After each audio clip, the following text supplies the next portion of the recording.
This is their building. Wow. It's number 27, St Paul's Churchyard. But what does it say?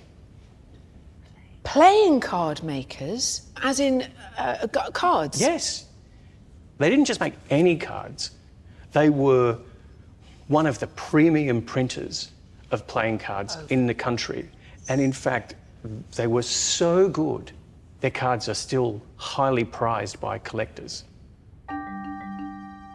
Hardy and Sons playing cards were in such high demand that even King George IV owned his own deck.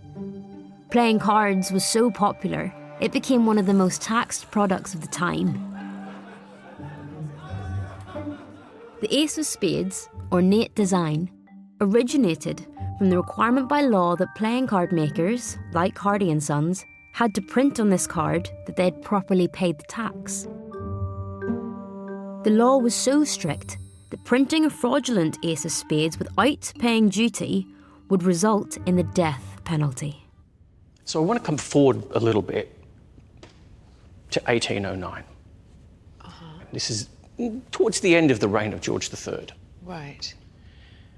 And at 11:30 at night, on the 19th of January, the building caught fire.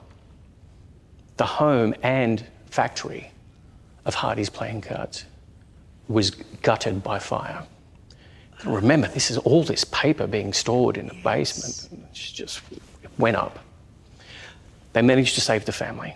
Nobody died, but it took 2.5 hours to put that fire out. Such was their reputation and their resilience that they rebuilt. They rebuilt the business. There is a tenacity about these people. Yes. It's in the name. Hardy. Hardy by name, Hardy by nature. By nature, I like.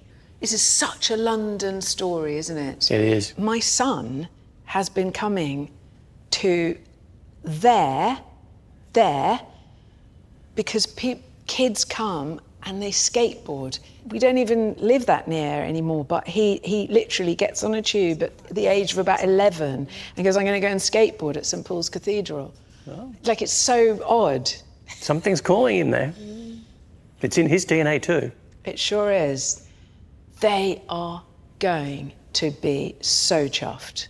Thank you. This is brilliant. Blows my mind.